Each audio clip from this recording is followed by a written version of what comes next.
Howdy, howdy, howdy. Or should I say, gobble. Yeah, welcome to Cliff Notes Live. Welcome to Monday night. Welcome to Thanksgiving week. Man, we're already in the holiday season. Can y'all believe that? That is incredible. Let me start off with the big old SKD 143. I love my wife. I love my kids. I love all you who come out here and hang with me every Monday night and those who watch this replay as well. I love me some turkey and I love me some reality TV as well. I hope y'all are all doing fantastic. As I always say, to start this thing off, if you haven't already done so, please consider subscribing to my channel, turning on notifications, and then maybe hitting a thumbs up out there as well. It is always appreciated. But you know what's really appreciated? You guys that have been with the ones who are brand new to the program, Cliff Notes Live, welcome to y'all. But certainly those of you who've been out here for a while as well, it means a lot to me. I thank you so much. I do appreciate it. All right. With all that being said, we got all kinds of reality TV and Thanksgiving and who knows what else to talk about. So let me check out real quick and see who's out here and see if I can get through this fast, and we'll get right out to it. Kennedy Franken. Kennedy, how you, my friend? Marilyn Sutherland as well. Amanda Lowe. Brian Hosteller. Yeah, happy Thanksgiving to all of y'all. Big Jake 88. Lee Strack 2305. Karen Loveland. Carol Mosier. I love seeing all these names. Every week I see these names, and it just gives you a warm fuzzy. Ed Bad Boys out here. Michelle Moore. Desiree Watts. Let's see. Paula Lou 4. Laura Weiss, 5855. Cindelica. Hey, Cindy, how are you? Let's see. I can fix my glasses down. Maybe it means I need a nap. Even before Thanksgiving gets here, I'm ready for a nap. All right, let's see who else we've got here. Y'all are just talking to, all right. 43 Huckster, Kent 427, Par Goose as well. Blue Sugi. Hey, Blue Sugi, how are you? And let's see, I'm gonna get through these real quick. Karen Love, say that Blue Sugi, Big Jake, and Tommy Brasket. Howdy, Tommy, how are you, my friend? Parker B2H, Cowboy Caps, and let's see, Tim Pipe 5006. See, and I think that's about it. If I missed you, I'm sorry. I can't 427 if I didn't say. If I missed you, I'm sorry. Throw some questions out. Give me your opinions. I want to know, y'all all ready for Thanksgiving? I know some people, those of you who are in school, may already be through with school. Those of you who are working may already be through with working. And if you're not through with one or the other, you may have already checked out a little bit. That's the way I am. I do sales, electronic stuff and all that. And I'm still officially working. I was out making calls all day long today. There's a lot of people who are already thinking about Black Friday and college football. Yeah, I'm thinking about that a little too. But certainly a lot of people who are ready for the holiday season. I heard Mariah Carey on the radio for the first time yesterday. Christmas lights all over in our neighborhood. Yeah, people are just in a hurry to get ready for the Christmas season. I don't blame them, but it's still hot down here. I'm not quite feeling the holiday mood just yet. Give me a bunch of turkey on Thursday, and that very well may change. All right, let's see. What did I have on here? Sorry, guys. I was trying to see what I had on here. I don't see it. All right, let's see some questions we got here. Karen, before going further, Karen, I had a comment last week. Sharon and I saw it after. You know, I try to get to all these questions that y'all post. Sometimes I get a little behind. It's a little hard to keep up. Karen had a quote or a comment from last week that I absolutely wanted to bring back up. Karen Loveland said, "Who remembers the WKRP in Cincinnati dropped turkeys out of an airplane at Thanksgiving?" I don't remember what the official title was. Hopefully most of y'all know what WKRP in Cincinnati is. Sitcom from late 70s, I think, 78, 79 or so. There is a very famous episode. Don't do it now, but after the show is over, if you haven't seen it, you can find it on YouTube. I actually checked just a little while ago to make sure. Just check out WKRP Turkey Drop, and you'll find little 5-6 minute clips. Incredible. One of my favorite episodes of all time. Well, can I spoil it? Yeah, it's 40 something years old. I think I can probably spoil it. Let me just start off with on God's honest truth. I thought turkeys could fly. Yeah, they have a turkey giveaway. Everyone's at the parking lot. Turkeys start getting pushed out of a helicopter. only then do they realize that turkeys don't fly. They drop like big old sacks of cement, and the people running everywhere. The news reporter, Les Nessman, a little bit like Cliff Clavin from Cheers. Les Nessman, WKRP, is reporting, oh, the horror of it. The horror is like he's doing the Hindenburg disasters. It's just a great, hilarious. I watch it once a year at least. I've already seen it once, so I'll watch it a few more times. If you have done it, check out WKRP in Cincinnati Turkey Drop, and you'll find it. So yes, Karen, as soon as I saw that last week, I started laughing, thinking it's right up there with Vacation and some of these other movies I watch. And every time I watch it, I just laugh. It's just over and over again. So thank you for pointing that out. All right, don't watch it now, but y'all check it out later. All right, Carol Mosier saying, been putting up my Christmas tree. See, everyone started Christmas tree and outdoor stuff. Am I crazy or what? No, you're fitting right in with everyone else. It's a consumer market, right? I mean, everyone's doing it, and you're seeing the Black Friday sales have already started, and it's welcome to the US of A, and everyone getting ready for Christmas. I'm glad we got Halloween, because if we didn't have Halloween, they'd probably have Thanksgiving and Christmas bumped up to July or so. I mean, people would start getting ready then. It's hilarious. The local grocery store, as soon as one season's over, the day after Halloween, I go up there and they're ready for Thanksgiving and Halloween as well. As soon as Halloween's over, they'll be ready for Easter. And you always have your seasonal stuff up there. So no, you're not crazy. You're right on time. I have a feeling come this Thursday, I'll probably be doing some Christmas of my own, which means for those of you who watched this show before, it means I'm getting ready to do yet another annual battle with squirrels, because every year I put up Christmas lights. I put them all up in the trees and all that in the front of our house. And then lo and behold, something about Christmas lights or the electricity coursing through is very exciting to squirrels, because within a few days, they'll start nibbling on these wires. Not enough to electrocute them, just enough to cut the cords and shut off my my lights. Maybe I'll coat them in chili powder or something this week. I guess just run them through a thing of chili or jalapenos or something. I don't know. But yeah, squirrels and I not always getting along so well. Going way back to Big Brother when I got hauled away and kidnapped by a giant squirrel. It doesn't get any better after the house as well either. But yep. Little house decorating, Christmas decorating in my future as well. You can't fight it. Just give in. All right. Paula Lou 4 is saying, what a great question. What is everyone's favorite side dish for Thanksgiving? I really want to hear what you're saying. All right. Ed Bad Boy is saying mashed potatoes and stuffing. Can't go wrong with that. Carol Mosier is saying green bean casserole. All right. That's fantastic. My personal one, for those of you who know me, probably already know, but it's got to be the macaroni and cheese. Yeah, I'm a big fan of the mac and cheese anytime, but especially Thanksgiving. Mac and cheese with those old soft yeast rolls are so incredible. Turkey's fine. I'm just as happy with ham as well, but turkey's fantastic. But I gotta get some of the side dishes. Now, here's the one that I really only eat at Thanksgiving as a side dish, but I really like it. But for some reason, it's only at Thanksgiving. And that's the sweet potatoes with the marshmallows on top, right? I like it, but for some reason I never order it except for when I'm over at someone's house and I see a big old helping of it. And I can eat a little bit, eat a little bit of that as well. So yeah, see, you're making me hungry now. I am ready for it. We'll be chowing down again this week. So mac and cheese is my vote, but mashed potatoes and stuffing sounding pretty good to me as well. All right, Big Jake 88 saying 2 fun horror movies to watch for Thanksgiving. Black Friday and Thanksgiving. Well, appropriately titled for this holiday. What could Thanksgiving with the day the sheep, the day the turkeys come back and exact their revenge, right?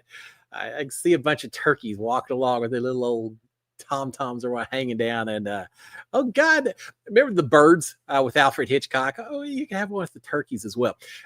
There is a horror movie, and I don't remember the name of it. I'm sure someone could look it up. I'll use Chat GPT or something from Australia, and it's about sheep that suddenly turn on their masters, and the whole countryside, the sheep go murderous and they're attacking everyone, and people are looking up, and here come the sheep running towards them, and they're having a fit.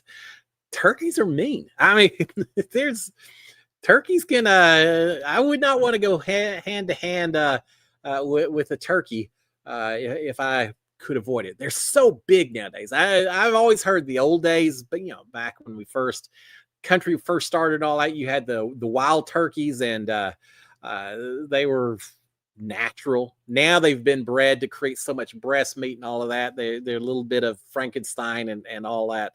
I remember when Sharon and I lived up in Oklahoma City. I was still working oil field, had moved up to Oklahoma City. We went to, it was a local hardware store, I think, and they had a live turkey inside this hardware store. Don't know why, just for the fun of it. And my son and daughter were toddlers at the time. And this big old 3-foot tall turkey, mean looking, it was gobbling away at people. It was, you see the videos of Halloween, the monsters jumping out of the kids and the spirit stores. That's what this turkey did. My kids jumped back so fast. Big old turkeys. Lots of it. I've told the story before, so I won't go real fast. I think I've told it before.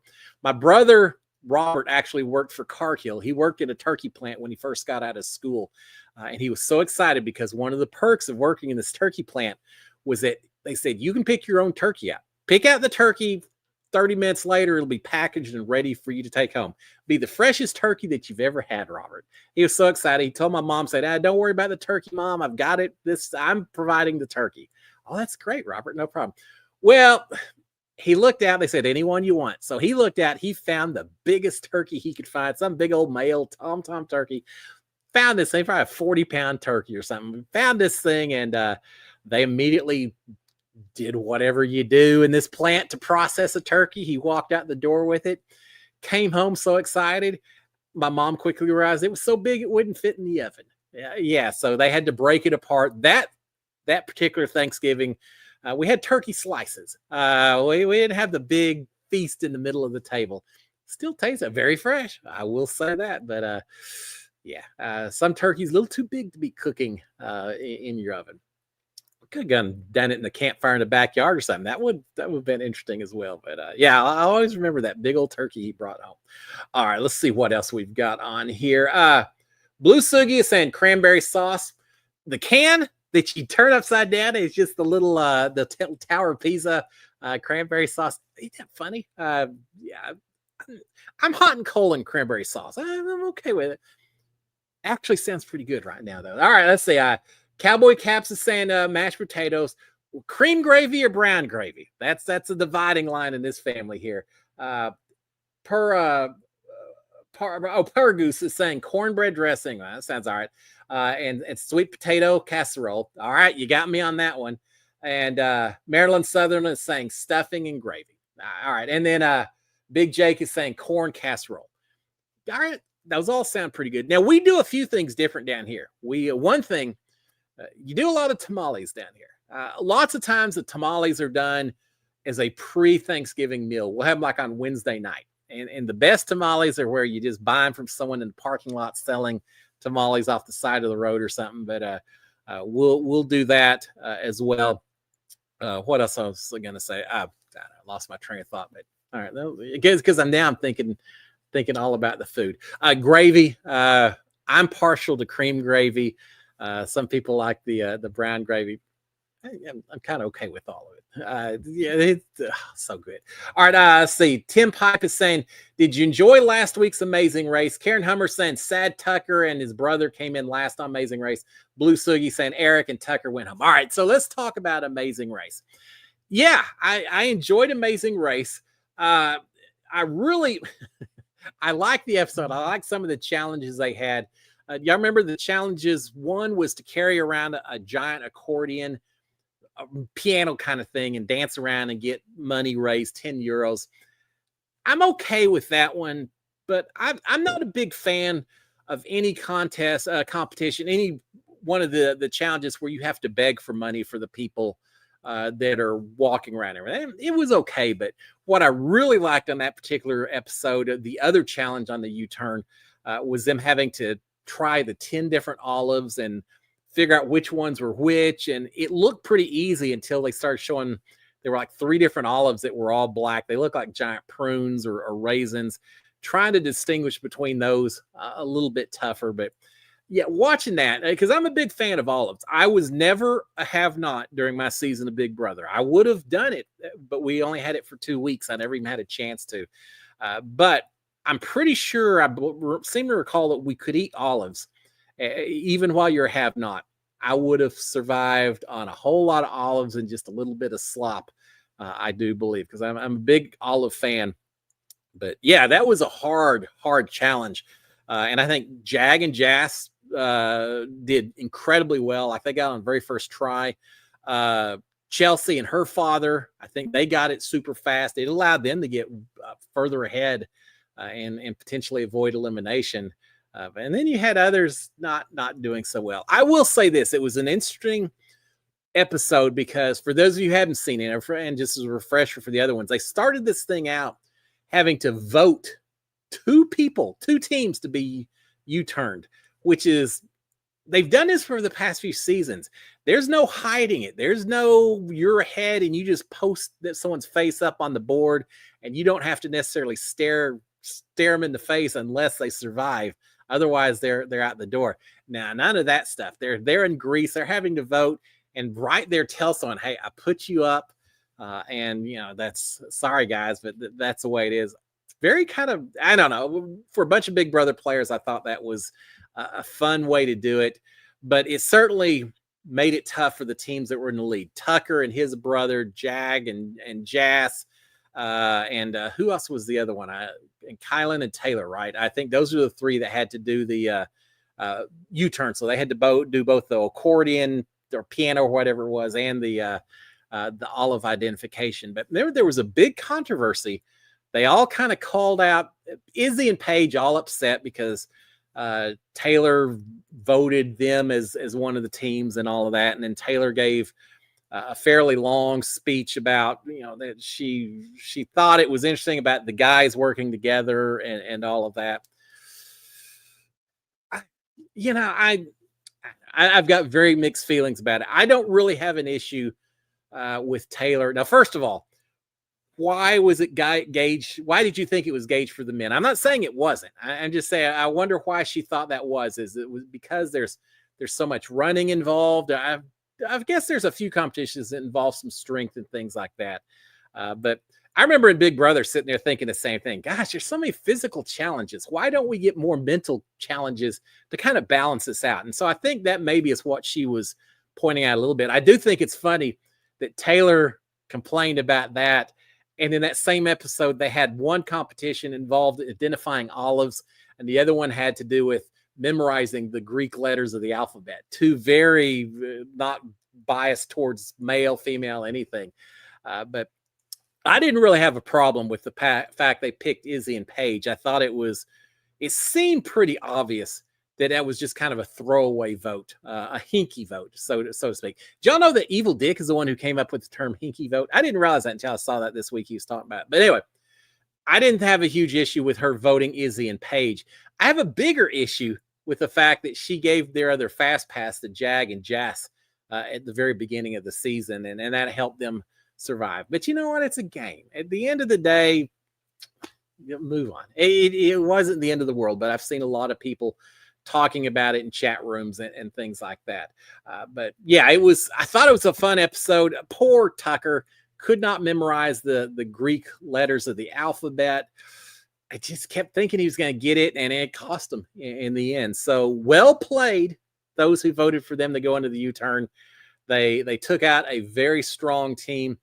Just like Tucker's season of Big Brother, he played so hard that he was a huge threat, and eventually it came back and bit him. And Big Brother, sometimes I think you can avoid that a little bit by not volunteering to go on the block and competing and all that.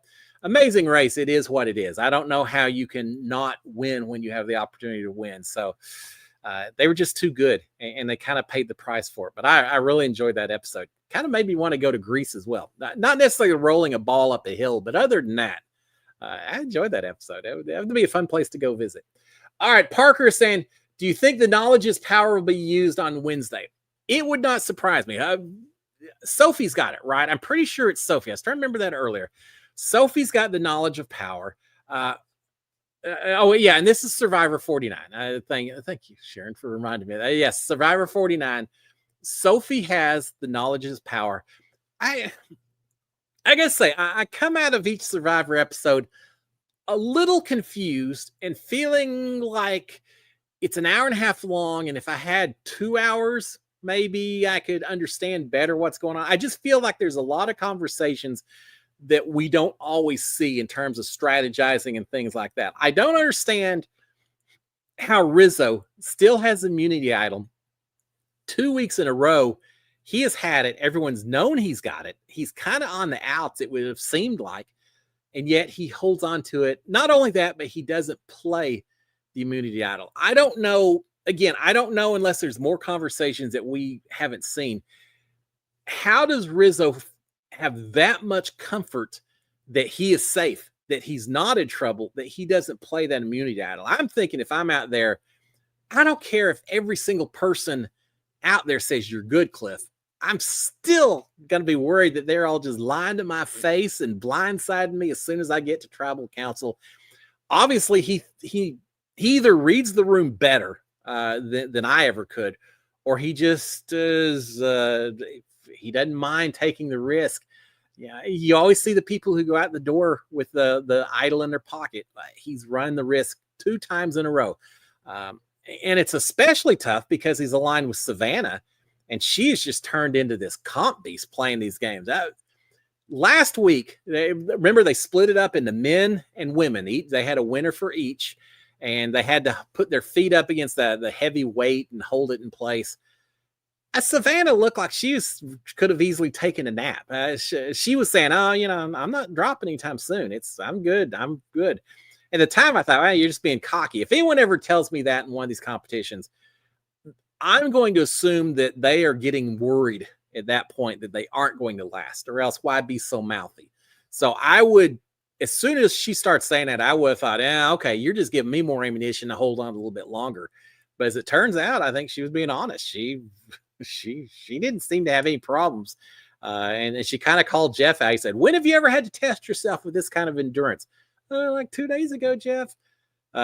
Yeah, she's something else. So the fact that she is safe and Rizzo, who is aligned with her, still doesn't think he needs to use the idol, I just feel like I'm missing something. And I've come away from a lot of episodes this season not really completely understanding the strategy. When I watch Big Brother, by the time you get to the Thursday night votes, I know who is going to vote for who, or at least I know if they vote this way, why. If they vote this way, it's why. I understand all the way things tie together because we see so much from the live feeds and everything else. It always makes, most of the time, it makes pretty good sense. Survivor, there's lots of episodes where I just scratch my head and say, well, that's weird. Now I'm going to have to watch next Thursday to see them explain why they did what they did. And I was kind of that way this past week. That's a long response to your original question about, do I think it'll be used? I could see it being used. Yeah, I absolutely could see it being used. Now, the key is I've kind of lost track of who has what advantages. I know Sophie's got that. Rizzo's got the immunity idol. There's another idol. Oh, Christina, she played hers, didn't she? Or does she still have hers? I don't know. I got to do some checking on that. We'll see. But yeah, I could definitely see it being used. With so many seasons now of knowledge is power. Tell you what, you see these people who find the immunity idol and they immediately tell someone because they feel like they need to share info on it. I wouldn't be telling anyone anything because you never know who's going to spill the beans. Next thing you know, that thing's getting yanked away from me, and how irritating. That's like when I won HOH and I found out that Christy had that diamond power veto and just kind of threatening my power. I would feel the same way if I found an idol and then someone used something like that and took it from me. I would be chapped with a capital C. Yeah, that would not be good. All right, Ed Bad Boy saying on Survivor they're breaking down the chicks, the chickens to eat. Do you like the aspect of Survivor? Yeah, I would like to see it more. And then Karen saying only 2 chickens left. and only because they're fast chickens. I think it's hard to catch a chicken. Rocky Four or something where he's over in Russia and they make him chase chickens or something. What else was? Oh, chasing chickens in Zelda: The Ocarina of Time. I've spent way too much time playing that video game, chasing chickens around so I could fly over walls and things like that. If you know, you know. Yeah, I like that. I wish, and I know it's only 29 days or whatever nowadays. Everything's shortened. I don't feel like there's as much of a focus on food. Having said that, there's all the reward challenges are all about food nowadays. Used to not be like that, but yeah, I would like to see more of them bartering over little bitty containers of rice or the chickens. And do we kill them? Do we not kill them? I've always pictured if I was out there, first thing I'd do is I'd sharpen up my spear and I'd be looking for some wild pigs or something. And yeah, it's because I like Naked and Afraid. I like watching that show and seeing how people truly survive when there's no food provided of any sort. Yeah, I'd like to see more of that. And Naked and Afraid Alone's another one where they're out in the middle of nowhere having to do that. I'd like to see a little bit more of the survival part of Survivor built into it. Big Jake 88 is saying bad that everyone gets the merge meal. Well, it's such a short period of time, and I don't. And even after that, you have half the cast gets the big fancy meals like they had last week because they keep getting split up into teams. I don't know why last week they split up into teams again in only an hour and a half, so we didn't see them picking back and forth. I think that may be a deleted scene. I think I've seen that somewhere, but suddenly they're split up into two teams. The winning team gets the food. The losing team goes home hungry. Why would you do that instead of having the old way of doing it where one person wins and then they have to pick 3 or 4 people that go to eat with them? And suddenly now, do you expose your loyalties? Do you try to keep it hidden? Do you kiss up to certain people? I feel like there's a lot more strategy when you do that. Now I know that would require an individual winner instead of a team winner, but you could have changed that challenge up a little bit, I think, and done something like that and made it a little more interesting. Because they didn't do that, the biggest part of that whole little segment last week was that big question about Christina. Remember, Christina felt so sorry for Joanne that she said, hey, I want to switch. I want him to come get the food instead of me. Y'all tell me, if you're in Christina's position, from a strategy point, from being a very nice person standpoint, would you do it? Or would you eat your own food and say, hey, I love you, but you're on your own, Joanne, on this one? Blue Sugi is saying, is Sage going to blindside Christina next week? Could be. Sage is not Sage, and so Christina's thinking there's some people on her side that may not be on her side. And y'all know I'm full-blown 100% Team Christina. Hashtag Team Christina all the way. So I hope that's not the case, but yeah, I don't know if Christina has the cutthroat mentality that she needs. It means that she's an incredible person. Every time I've met her in the outside world, is she cutthroat enough to make it to the end? We'll find out and see. But yeah, I think it is possible. But I don't know if I'm Christina that I'm giving up my food to someone else. Now, the one good thing about that, if she makes it to the end, you have to kind of think that she may have quite the built-in vote from Joanne, right? I mean, how do you not vote for her to win the whole thing if you get to the end? She's building up some social credit by doing that and some respect from the other players as well. But man, to let someone else have food that may be voting against you at some point and to give up your own food, it's tough to do. Brian Hostetler saying, you have to earn the reward not given. Very good point. I do believe that. And credit to Joanne. He didn't want to take it. I mean, he was very much saying, yeah, I do want to earn it. I don't want to just have it given to me. And everyone kind of talked him into it. And I think he was hungry enough that he gave in, but he protested enough to make it clear that I am not necessarily just going to jump right in, and I'm cool with that. I did that in Big Brother. Soon as Christy got the HOH room, everyone was up there taking showers in the HOH shower and using the HOH toilet and all that. I said, forget that. I'm not doing any of that. I'm going to earn. When I take my first shower in that HOH shower, it will be an earned shower. It's not going to be because she decided that she wanted to make up for putting me on the blocker. And no, I'm not doing any of that. And so sure enough, I did not take a shower until I won eight. Well, yes, I took a shower. I didn't take a shower upstairs in the HOH room until night number 30 after I won HOH. And then I came in and it was the most glorious shower in the world because I earned it. So yeah, Brian, absolutely. You've got a point. But then again, it's easy for us to say we haven't gone 14 days or however long it's been without eating anything at all.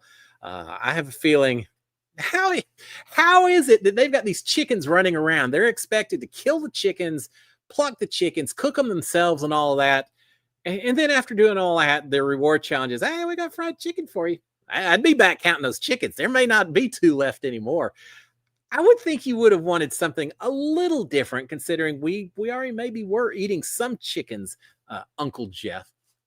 Can I just tell you how much I love Christina? I love Joanne. I love a lot of the cast members. If a single more person says Uncle Jay, Uncle Jeff, I'm just gonna scream. He's Jeff Probst. He's not Grandpa Jeff. He could be there, but no, he's not Grandpa Jeff. He's not Uncle Jeff. He's just Jeff, the host of Survivor. I don't know where they came up with that, but it's kind of like the people were doing it in Big Brother. Aunt Julie. A lot of people, was it Chelsea calling her Aunt Julie? I can't remember, but people did that with Julie Chen. They're doing it with Jeff now. Yeah, I'm a little more hands off with my reality show host, but it is what it is. He doesn't seem to mind, so I guess I shouldn't be griping about so much. All right, Tommy Braska is saying, I think on Big Brother, everyone should be a have-not at least once. Well, and normally that's the case. I mean, normally they extend it out enough that everyone should do it once, and sometimes people have to do it more than once.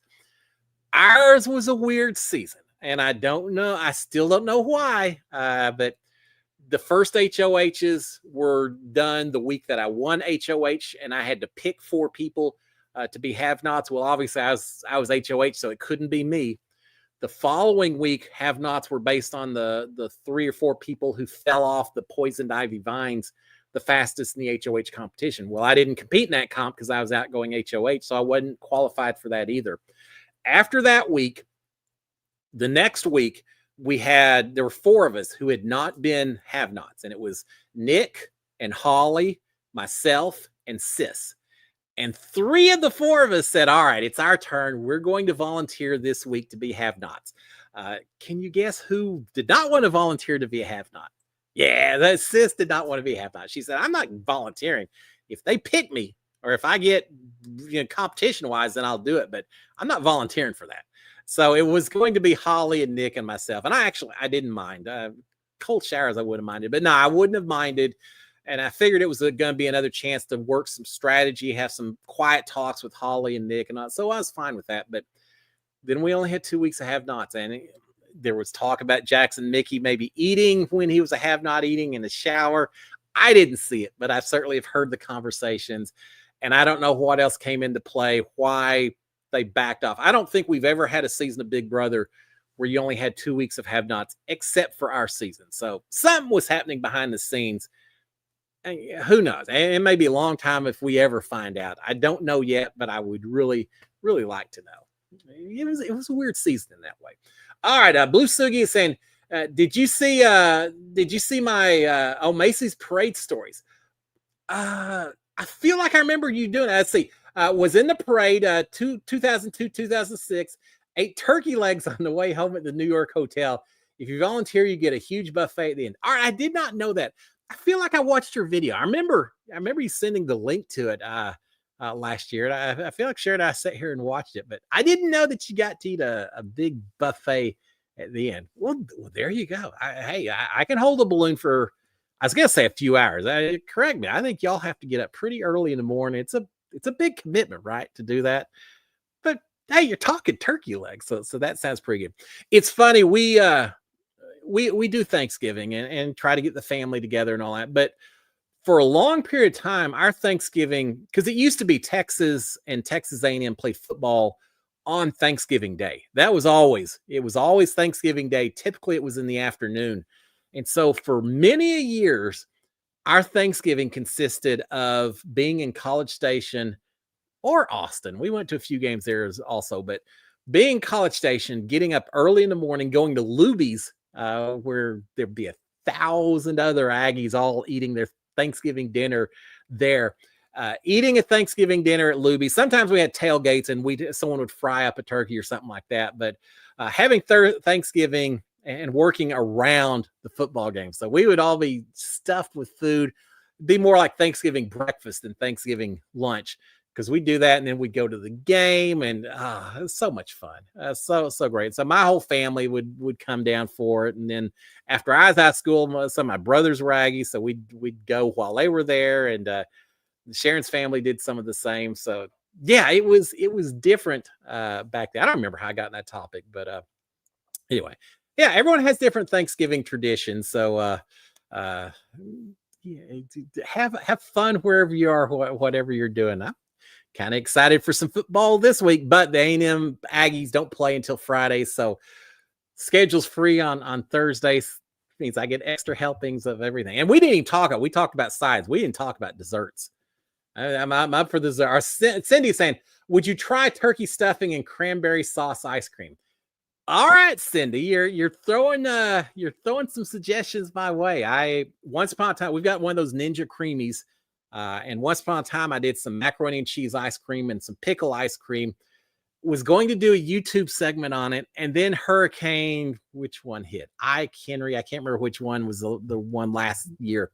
Anyway, we lost power for a week and a half.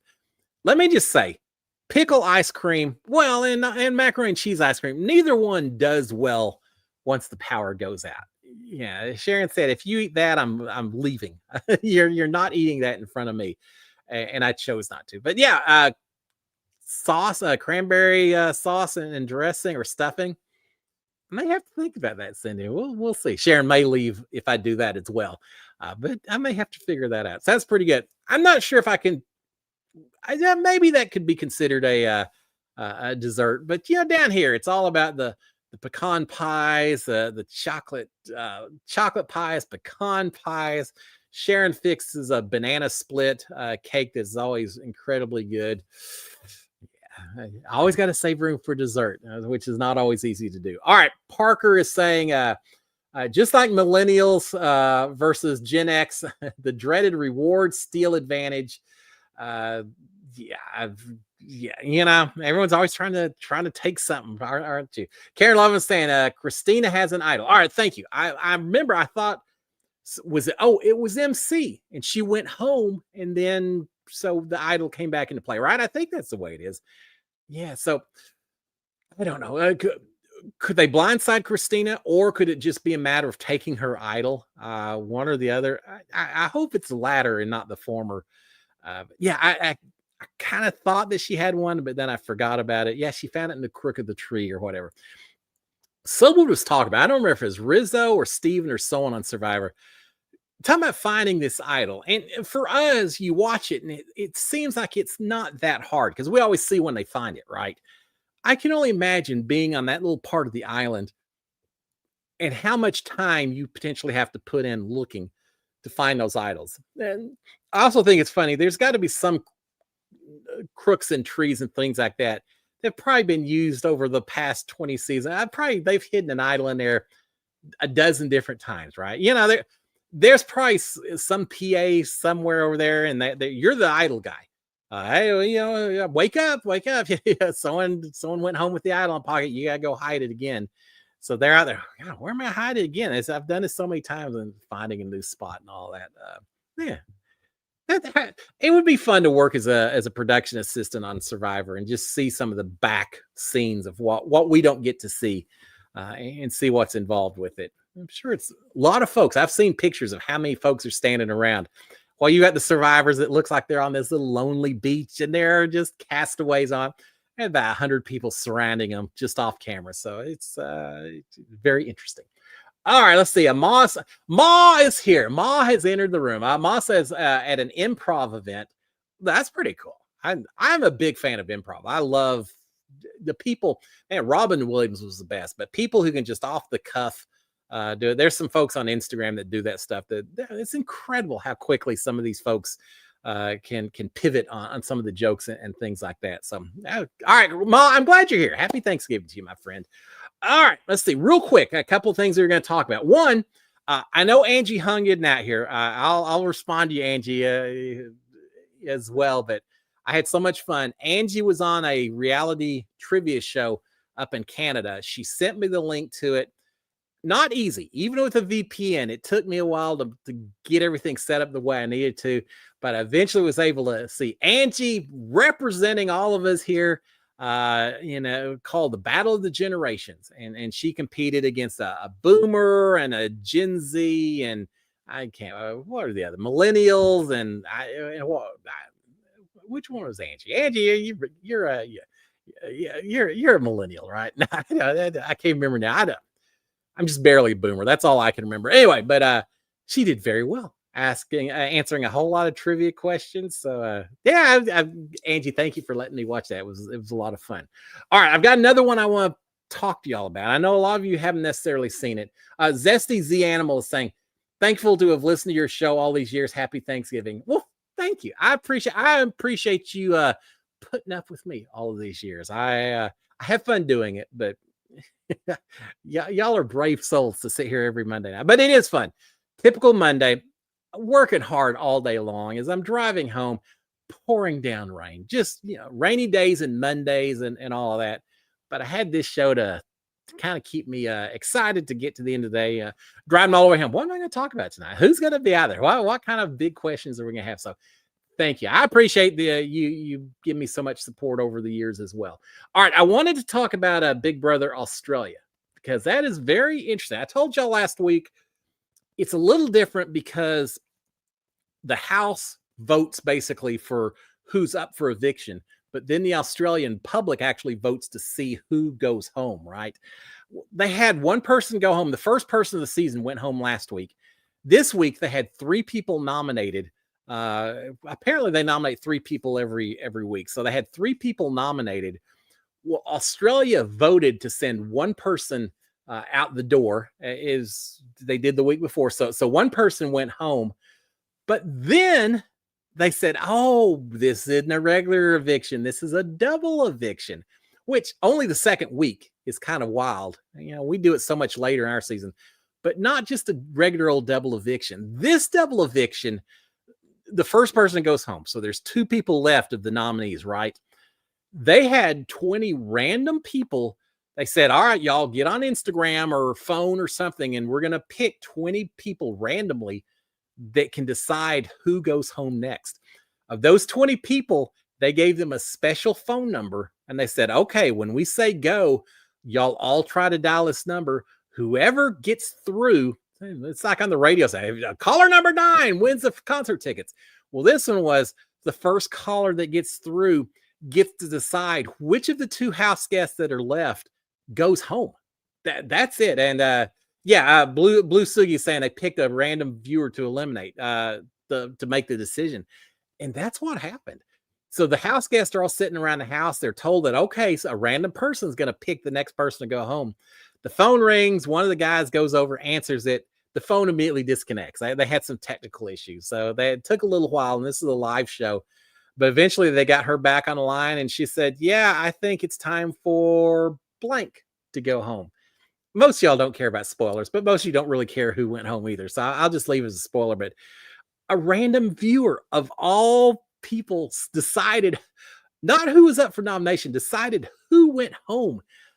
That is incredible. I cannot picture Big Brother USA doing that. I mean, we have competitions where viewers would vote to give someone a secret power, maybe an extra nomination, things like that.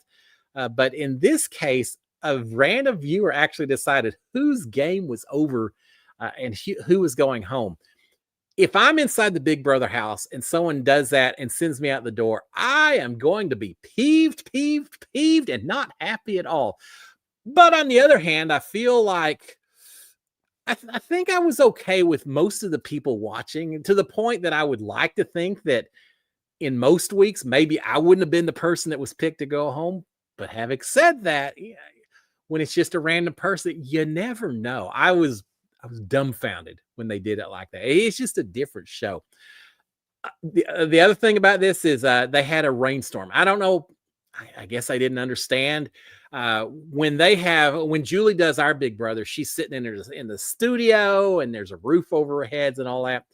And they have all that in Southern California, where it never rains in California anyway, right? But apparently it rains a lot in Australia this time of the year, and their stage is outdoors. So right in the middle of this live eviction, suddenly the host says, I think we're not going to be able to stay out here. It's getting a little dangerous. Looks like it's getting ready to rain. They come back a little bit later, and she's standing in kind of the hallway leading into the house. And behind her, all the people are gone, the viewers, the audience. But you can see rain coming down. It looks like 20 inches an hour. Looks like a hurricane, a tropical storm coming down. Just rain everywhere. I am amazed they don't have tarps up or something to make it better. So, yeah, production's a little interesting on Big Brother Australia. And they all had to send everyone home. It wasn't even a matter that, hey, put on your rain poncho and stay. There was so much lightning, they made everyone go and shut it down from the outside and all that. This Big Brother Australia is kind of funny because it's in the middle of Wonder World, Dream World, some theme park, some big theme park in Melbourne, I believe. And it's right in the middle. They showed the house guests sitting in the backyard, and there was one little ride that people in a car that's spinning around. And when this ride gets to its highest height, the people that are on this ride can look over into the backyard of the Big Brother house and see the guest out there. And so every time they were doing it, they were yelling at the house guests, "Oh, we love you!" And the house guests are yelling back at them. I can't imagine us doing. If I had some roller coaster or something in the backyard of my house, talk about wall yellers. There would have been, "Oh, Christy and Tommy know each other. Dick has the power." Whatever. There would be no secrets in the house. You could not trust any of us with that. But it's just a different game. But yeah, I've enjoyed watching it. Finally have figured out kind of how to sight so I could go out and watch it and all that. So much different than ours, but still kind of fun to watch. All right, let's see. Pargus is saying, why did they let MC and the other guy come back and sit on the tribal? As members of the jury? Gosh, I'd have to go back and look. I didn't realize that they let her. I know Savannah got to sit in on that eviction, but I can't remember.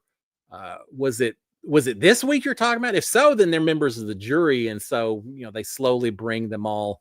Nate was the other one, Nate and MC. So if they're members of the jury, then they get to come back and listen to the conversations. They don't get to see all the talking that takes place away from tribal council, but they get to sit in every week and theoretically use that to help figure out how they're going to vote at the end and things like that. So yeah, I think that's pretty standard, but yeah, I guess I really love the sets of Survivor. I gripe occasionally about some of the competitions and things I do a little bit different, but they put top dollar into that tribal council and some of the stuff they do. It's been a lot of fun.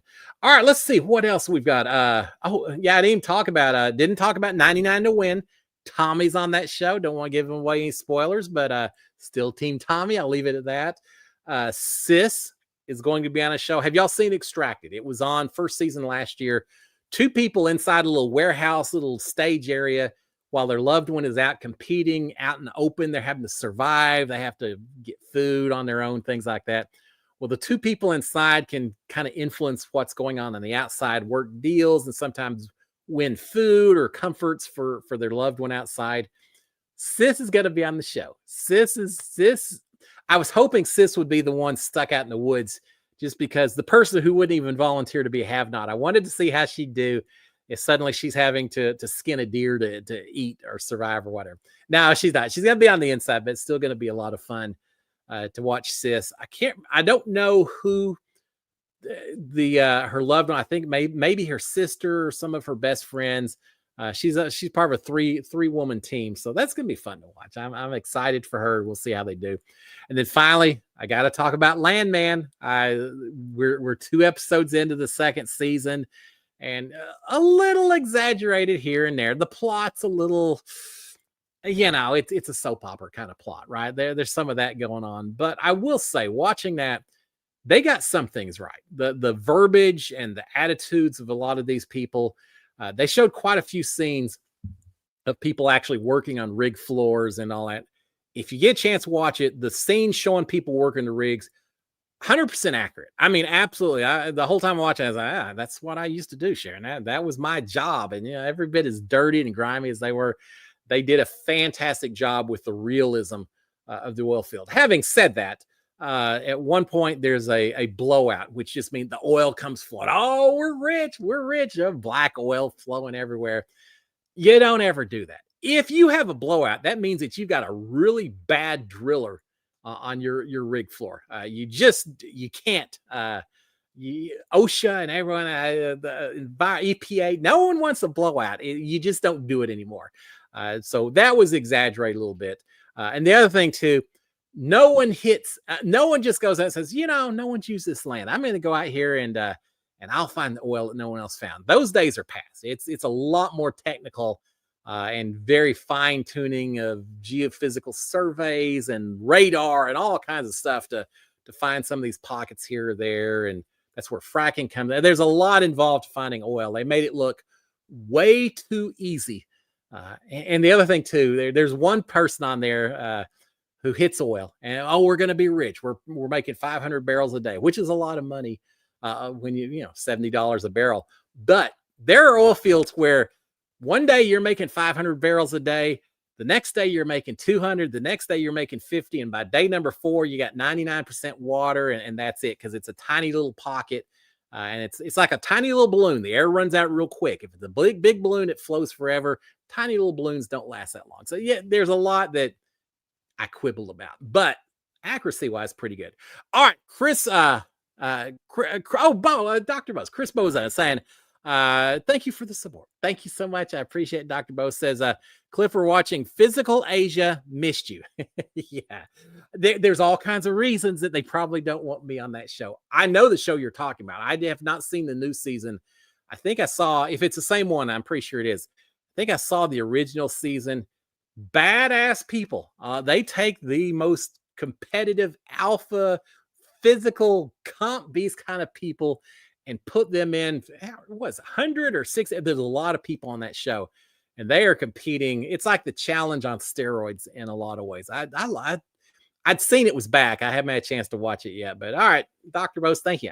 One more thing that I can binge over the Thanksgiving holidays. I still have to go out and see Squid Game, and Angie sent me some suggestions for a couple of Trader seasons that she really wants me to watch, and I really want to watch. So we'll stay between the Thanksgiving and the turkey and the stuffing and all that.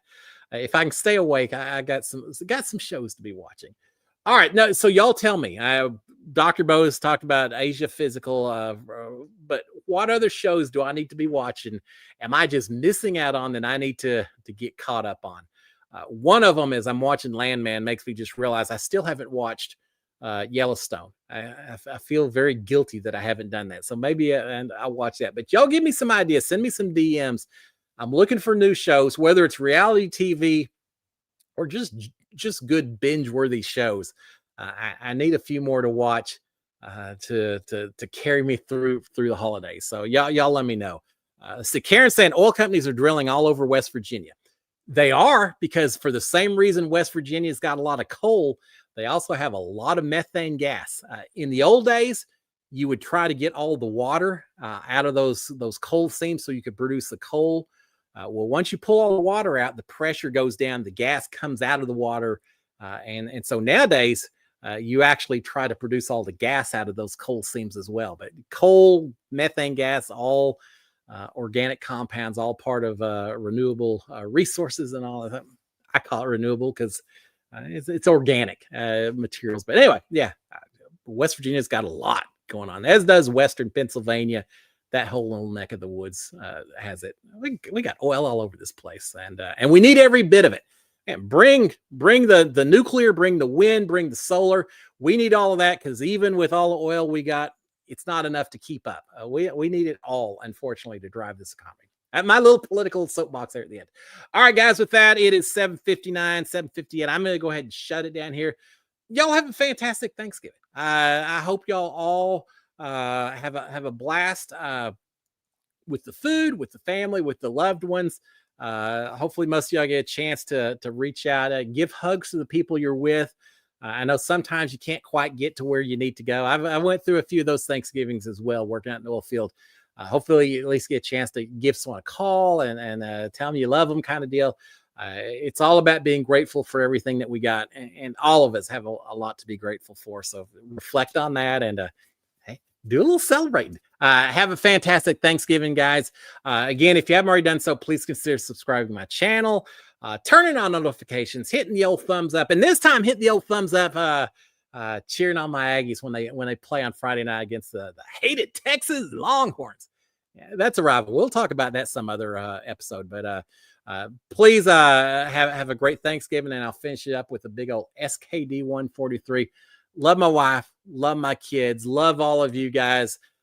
Love having so much to be grateful for.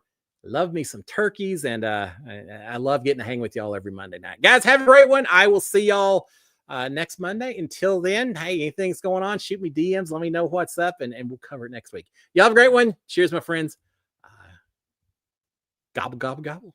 I'm going to go eat me a turkey leg. I wish. I'm saving it up, but soon. All right, guys, have a great one. Happy Thanksgiving to all of y'all.